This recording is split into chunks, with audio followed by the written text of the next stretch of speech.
today, on Friday, July 3rd, the Linda Mwananchi rally was held in Kisii.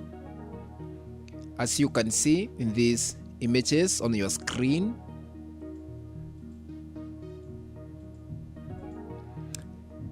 Edwin Sifuna made a shocking announcement, ladies and gentlemen, about Ruto's mole in the so-called broad-based government, who is currently Kisii Governor Simba Arati.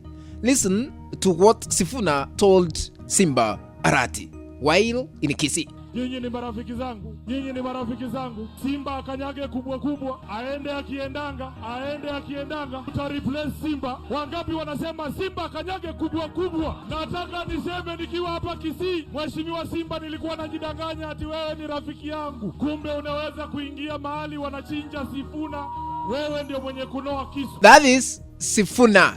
A major embarrassment has hit the so-called broad-based government that is under the leadership of President William Ruto after Kisii Governor Paul Simba Arati allegedly suffered a significant political setback. Actually, he fainted politically. How?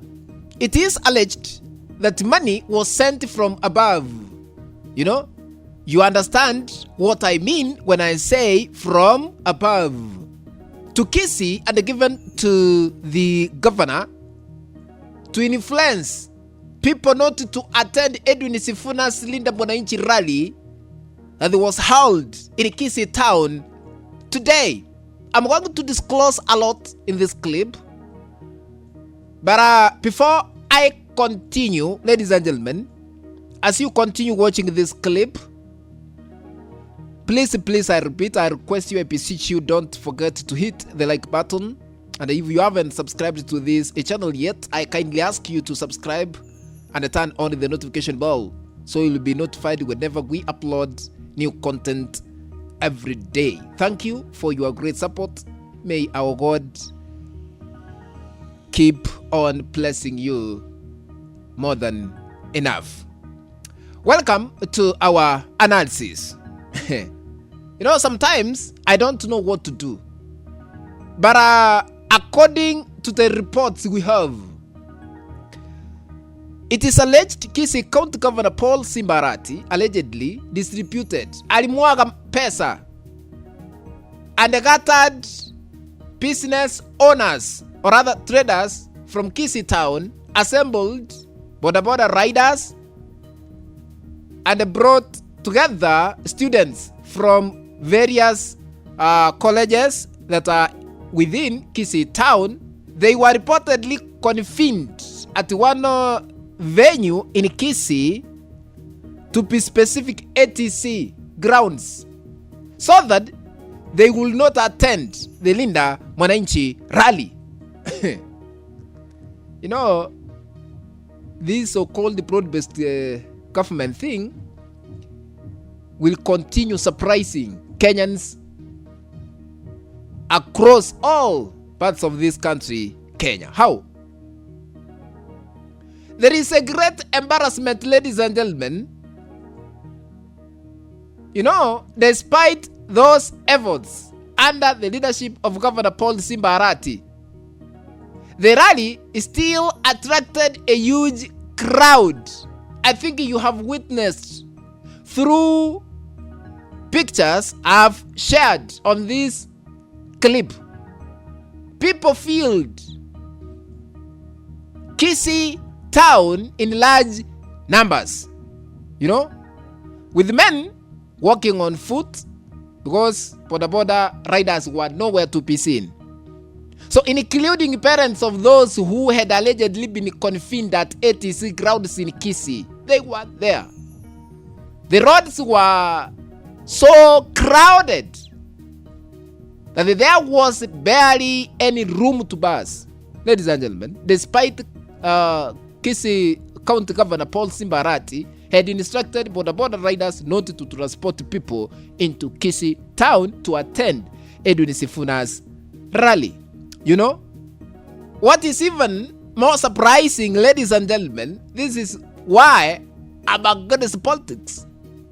Those who were confined at ATC grounds were each given 500 shillings.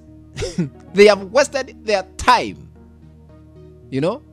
Now, at the moment, as I speak, they have started chanting one term, one term, one term. A section of border riders are said to have complained that if they had been allowed maybe to work during the day, they would have earned more than 2,000. Wangeachwa wafanye biashara zao instead of receiving only 500 shillings. Ladies and gentlemen, I want to put this into perspective so that we can understand the context. What does Sifuna's reception in Kisii mean politically? Point number 1, opposition is likely to win the majority of votes in Kisii during the next general elections 2027. The way people attended Linda Mwananchi, it is surprised even President William Ruto. So that means Ruto and Governor Paul Simba Arati have lost significant political support in Kisii, with the chance of one term all over becoming increasingly common today, even if the Deputy President Professor Kithure Kindiki had announced that whoever chants one term is against the constitution which was promulgated in the year 2010. You know, sometimes we really wonder what a section of our leaders speak in public. Number 2, what does Sifuna's reception in Kisii mean? Kenyans have become more political aware. Hakuna kudanganywa. The era of Kenyans being easily deceived politically is over. There are no more politically naive citizens in this Republic of Kenya. That is it. Kenyans no longer want to be exploited, you know, for political purposes as the next general elections 2027 beckons. I don't know. What is your view? You can write your comment about Linda Mwananchi rally in Kisii, despite border riders, university students and college students, traders being locked at ATC grounds. What is your view? You can write a comment under comment section, then I'll go through your comments. Ladies and gentlemen, let's meet in the next video. But if you have not subscribed to our YouTube channel, I'm requesting you to consider subscribing, because this is the only YouTube channel where we don't sugarcoat, but we always put news as it is. Let's meet in the next video. Bye bye, ladies and gentlemen.